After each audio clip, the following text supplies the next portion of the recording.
Welcome to Storytime with Mrs. Watson. Today's book is called Miss Smith, Under the Ocean, written by Micheal Garland. Well, class, I hope you all enjoyed today's trip to the aquarium, Miss Smith said to her students after they got off the bus at their destination.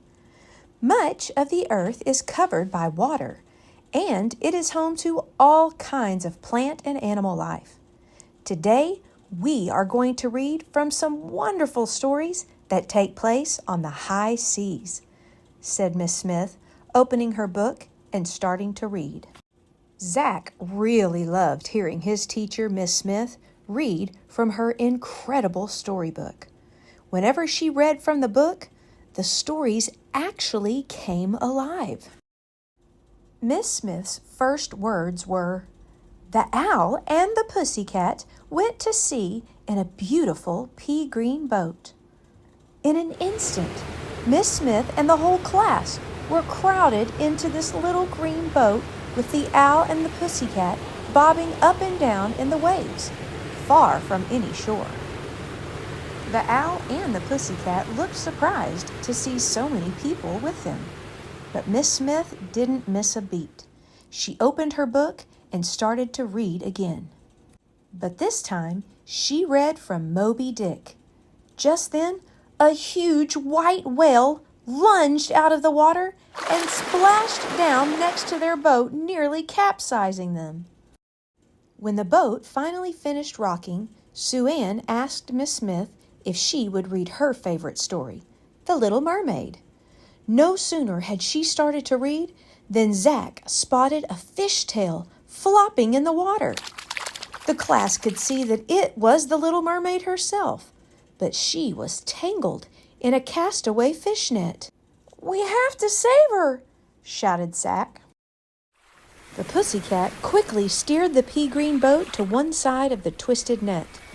Then some of the class reached over and grabbed it so the Little Mermaid could get free.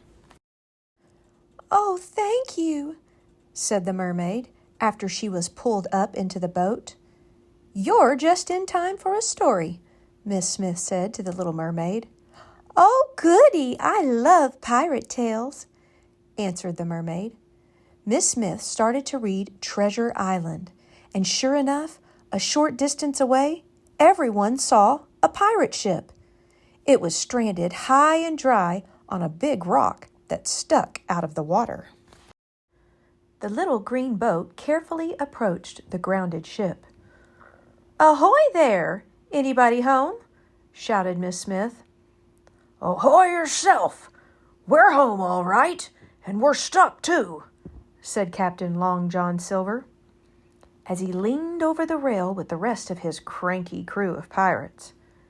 "Can we help?" Zach asked. Long John Silver replied, "Yes, you can. We were searching for the island where we buried our treasure when we ran aground. Can you mateys give us a ride?" Without even waiting for an answer, the pirates climbed down from their ship and squeezed into the pea-green boat. "There's an island close by," said the Little Mermaid. "Maybe that's where you buried your treasure." So they headed there while Derek took the book and started to read from a story called Robinson Crusoe. When they reached the beach, a very happy man dressed in ragged clothes greeted them. "Am I glad to see you," said Robinson Crusoe. "I've been shipwrecked here so long, it's very lonely." "Would you like to hear a story, Mr. Crusoe?" "Would I ever!" he said. Zach took the book and chose a story called Gulliver's Travels. As soon as he started reading, they could all hear a faint voice being carried by the wind. "Help me! Help me!" The voice was coming from a sailor named Gulliver. He was tied down to the ground by an army of tiny people called Lilliputians. "Shoo! Shoo!" said Miss Smith. The Lilliputians scattered, and Miss Smith and her class helped untie the man. "Thank you very much," said Gulliver.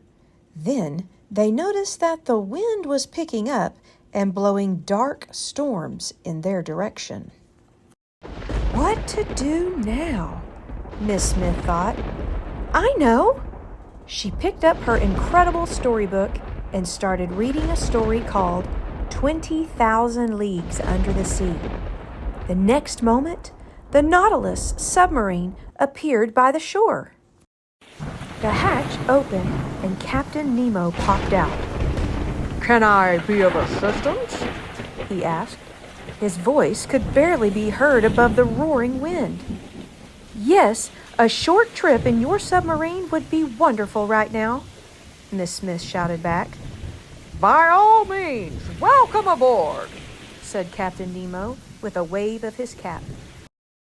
Once everyone was safely aboard, the Nautilus disappeared below the crashing waves into a quiet undersea world.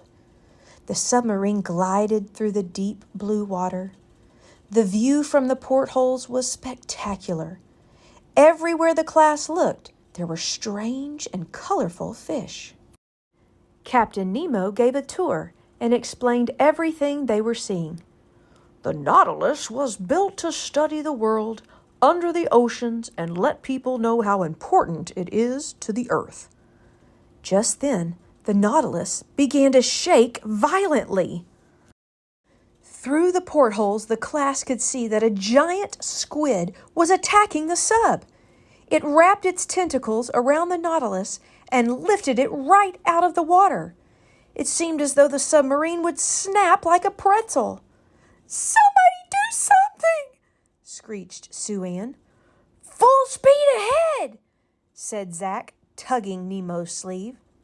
Captain Nemo cranked up the engines until they roared. The submarine could only inch forward, but the giant squid held on tight.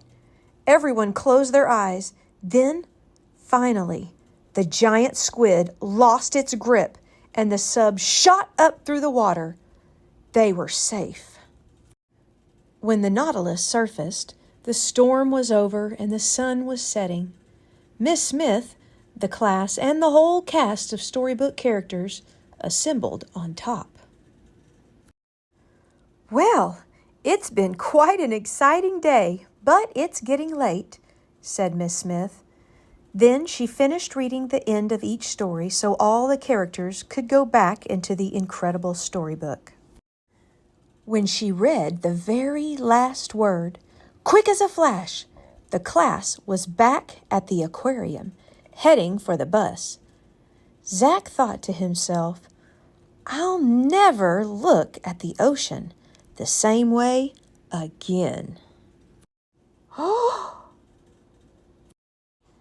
I am so proud to tell you that I am now a children's book author, and I have 3 books.